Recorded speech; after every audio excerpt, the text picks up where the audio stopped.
Hey y'all, my name is Tasha Brown, and today I'm going to be making my favorite dish ever. It's my papa's homemade pulled roast beef on my mom's crusty white bread. And when you put them together, they make a Poboy that make anyone from New Orleans feel homesick. I've already got about 2 cups of water sitting in the pot I'm going to boil our roast in, along with 1 onion. I'm going to chop up another onion and set it aside in a bowl for later for when we make our roux and our gravy, so that we can add a little extra flavor then. You go ahead and chop up the celery, green bell pepper, and red bell pepper.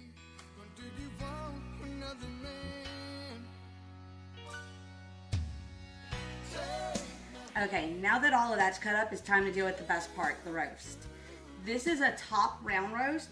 All I'm going to do is cut it in half here. Okay, I'm going to go ahead and start my pan warming up. I have a cast iron skillet. I find they're best for browning meat. And I'm going to drizzle some olive oil in the bottom and turn it to high heat.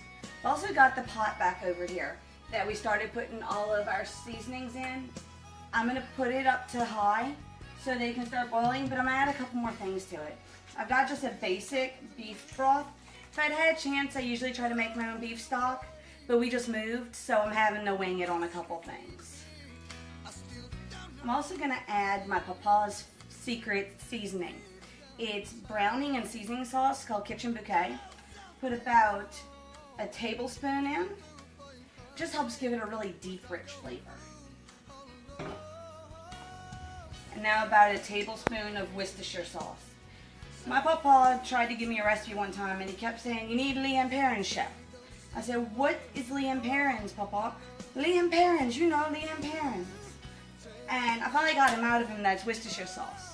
And he never knew it by any other name than Liam Perrins. Alright, this is starting to get hot. I'm going to let it warm up a little bit more, and then I'll go ahead and start browning the meat. You hear that good sizzle? That means the pan's plenty hot enough. I'm going to go ahead and brown all 4 sides of each piece of the roast. Then after they're browned, I'll put them in the pot and let the pot come to a boil.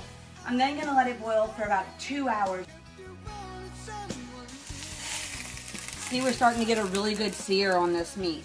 I'm going to flip it and let it get a little bit browner than this on the other 4 sides, and I'll see y'all in a little while. Now I went ahead and started the bread.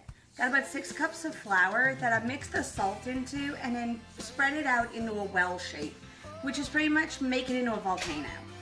I then poured in 2 tablespoons of yeast and a little bit of water and blended it just with my fingers.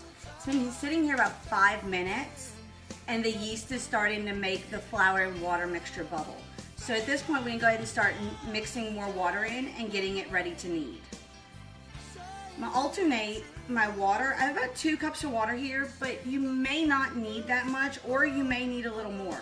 And also, we got a little break in our dam there. And also, I've got half a cup of olive oil. I'll alternate adding the 2 until all the olive oil is combined, and then I'll just continue adding water until it makes a soft dough that no longer sticks to me or the counter. The meat's been cooking for about 2 hours. We pull it out of the stock and let it sit on the side to cool, so that when I go to shred it doesn't burn my fingers. I'm also going to reduce the heat on this stock, but let it keep simmering on low heat. The bread's done its first rise, and as you can see, it's more than doubled. What I'm going to do now is go ahead and pat it down. Most people say punch, but I find it's a little rough for bread. So just use flat hands and pat it out. Then I'm going to divide it in half and get ready to shape it into 2 separate loaves. Now to shape a loaf, what you want to do is take these 2 pointy ends and just fold them in, and then pat it into a rectangle. I'm just going to stretch and pull. And you can just grab it and just kind of stretch it out. Now I'm just going to roll it up jelly roll style. Perfect. And lay it on a pan lined with parchment. I'm going to continue this same process with the second piece of dough. And then I'm going to set it to rise for another hour. In my family, we don't cut our roast beef up to make roast beef po' boys. We shred it. The bread's done rising. So now I'm going to spray it liberally with just plain water. What this does is help moisten the outside of the bread crust and keep it from baking too fast. It makes it a nice crispy crust. I've also gone ahead and put a shallow pan of water in the oven so it's really high humidity.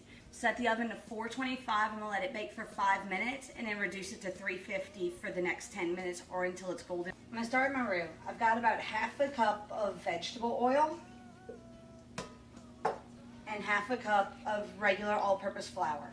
I'm also using the pan that I browned the meat in earlier, so as my roux cooks, it gets all of that tasty goodness off the bottom. Just be careful with a roux. You have to stir it continuously.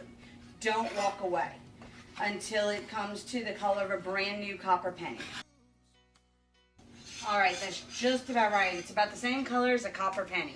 So now I'm gonna start ladling in the broth that we boiled the roast in. Once you get it all combined, at this point, take your shredded roast and pour it in,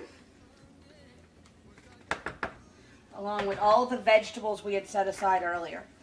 Now we're just going to mix it all together and let it sit on medium to low heat until we're ready to eat. This is what your bread loaves should look like when they're done baking. They should be a beautiful golden brown color, and if you thump them, they should have a nice hollow sound. I pulled them off of the pan and set them onto 2 hot pot holders since I don't have a cooling rack. And let these set aside for probably around another 30 minutes until they're cool enough to cut. Now that all the parts are done, let's put it together. I like my po' boys fully dressed, which means lettuce, tomato, pickles, and a little bit of cheese. While I was cooking the roast beef, it got a little thick, so I just went ahead and added a little water. Just add what you think is right. See, now that's what I call a po' boy. I really enjoyed making this, and I hope you enjoy making it for your friends and family.